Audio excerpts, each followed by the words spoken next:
പഴയ തലമുറയ്ക്ക് ഒരു ഓർമ്മപ്പെടുത്തൽ. അവർ കഠിനമായി വളർന്നു, ജ്ഞാനികളായി വളർന്നു. കരുണയുള്ള കൈകളും ജാഗ്രതയുള്ള കണ്ണുകളുമായാണ്. GPS ഇല്ല, ഫാൻസി ഫോണില്ല.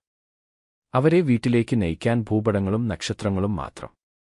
തകർന്നത് അവർ ശരിയാക്കി, കാര്യങ്ങൾ നിലനിർത്തി. ഭാവിയിൽ നിന്ന് പഠിച്ചു, ഭൂതകാലത്തിലൂടെ ജീവിച്ചു. ഞങ്ങളുടെ ഞായറാഴ്ച അത്താഴം, വീട്ടിൽ നിർമ്മിച്ച പൈ. ആകാശത്തിനടിയിൽ പറഞ്ഞ കഥകൾ. ഒരു പ്രതിജ്ഞയുടെ മൂല്യം അവർക്കറിയാമായിരുന്നു. ഉറച്ച ഒരു ഹസ്തദാനം, ചുളിഞ്ഞ നെറ്റി. മര്യാദകൾ പഠിപ്പിച്ചു, കൃപ പഠിപ്പിച്ചു. ഓട്ടത്തെ എങ്ങനെ നേരിടണമെന്ന് ഞങ്ങളെ പഠിപ്പിച്ചു. പൊടി നിറഞ്ഞ റോഡുകളിൽ നിന്ന് നിയോൺ വെളിച്ചത്തിലേക്ക്. ലോകം പറന്നുയരുന്നത് അവർ കണ്ടു. അതിനിടയിലും അവർ വളരെ ശക്തമായി നിന്നു. നമ്മളെയെല്ലാം പിടിച്ചു നിർത്തുന്ന വേരുകൾ. അപ്പോൾ ഇതാ അവർക്കായി, സ്നേഹത്തോടും അഭിമാനത്തോടും കൂടി. നമുക്ക് സഞ്ചരിക്കാൻ വേണ്ടി നടന്നവർ. വാർദ്ധക്യത്തിൽ വാർദ്ധക്യം, പക്ഷേ ഹൃദയങ്ങൾ ഇപ്പോഴും പുതിയതാണ്.